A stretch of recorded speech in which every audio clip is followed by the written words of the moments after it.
કે જ્યાં મુખ્યપ્રધાનની અધ્યક્ષતામાં એક મહત્વપૂર્ણ બેઠક થઈ છે અને ભ્રષ્ટ અધિકારોને લઈને તેમણે આગામી દિવસોની અંદર મહત્વપૂર્ણ સંકેત આપ્યા છે કે જ્યાં ભ્રષ્ટ અધિકારીઓ સાથે ગુનાહિત પ્રવૃત્તિ સાથે સંકળાયેલા લોકો પર કડક એક્શન લેશે સરકાર। ગેંગસ્ટર ભૂમાફિયાઓની બેનામી સંપત્તિ અને મિલકત ટાંચમાં લઈ લેવામાં આવશે। ગુનેગારો અને સિસ્ટમની મિલીભગત સાથે સરકારનો આ એક્શન પ્લાન રહેશે। પોલીસ અધિકારીઓથી માંડીને તમામ સરકારી અધિકારીઓ અને કર્મચારીઓ જે ગેરરીતિ કરશે તે આવી શકે છે સકંજામાં।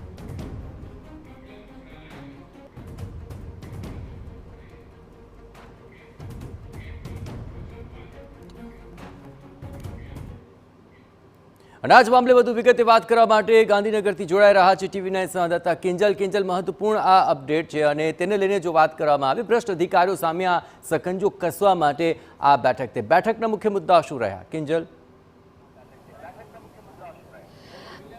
देखो जे सामान्य रीते એવું થતું હોય છે કે ક્યારે પણ જે વર્તમાન સરકાર હોય છે તે પોતાની સિસ્ટમને સુધારવા માટે પોતાની સિસ્ટમને પારદર્શક કરવા માટે કેટલાક જે કડક સ્ટેપ હોય છે તે નથી લેતી। ભૂપેન્દ્ર પટેલ સરકારની જો વાત કરવામાં આવે તો જે વિધેયક માટેની તૈયારી ચાલી રહી છે ગૃહ વિભાગમાં 2 જેટલી બેઠક છે તે થઈ ચૂકી છે અને આજે પ્રથમ બેઠક હતી તે મુખ્યમંત્રી સાથેની હતી। જે આખો આ વિધેયક લાવવાનો જે ઉદ્દેશ્ય છે તે ઉદ્દેશ્ય છે કે જે ગુનેગારો છે અને તેની સાથે જે સરકારી સિસ્ટમ છે તેની મિલીભગતથી એક તરફ ગુના છે તે પણ વધી રહ્યા છે ને બીજી તરફ આ પ્રકારના લોકોની બેનામી સંપત્તિમાં સતત વધારો છે તે થઈ રહ્યો છે।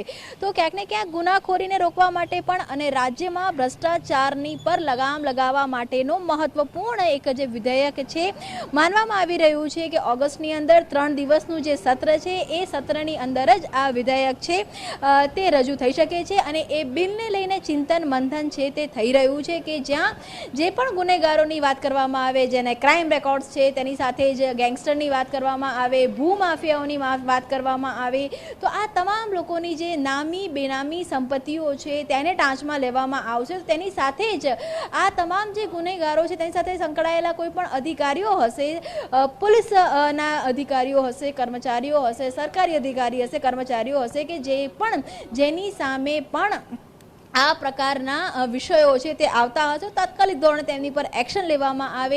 એ જે એક્શન પ્લાન છે તે બિલ સ્વરૂપે ઓગસ્ટના અંતમાં જ્યારે 3 દિવસનું સત્ર મળશે તેમાં આવી શકે છે અને તેની માટેની જે કવાયત છે તે ચાલી રહી છે। સિસ્ટમને સ્મૂથ કરવાની સાથે જ કહી શકાય કે સિસ્ટમમાં જે સડો લાગ્યો છે અને જે મિલીભગત છે તે દૂર કરવાનો પ્રયાસ છે તે જોવા મળી રહ્યો છે। બિલકુલ કિંજલ, તમામ ગતિવિધિઓ પર આપ નજર રાખતા રહેજો। તો આગામી 3 મહિનાની અંદર શું આ તમામ બાબતોને લઈને મહત્વપૂર્ણ કાયદો કે પગલાં લેવાશે કે કેમ તે જોવું રહ્યું।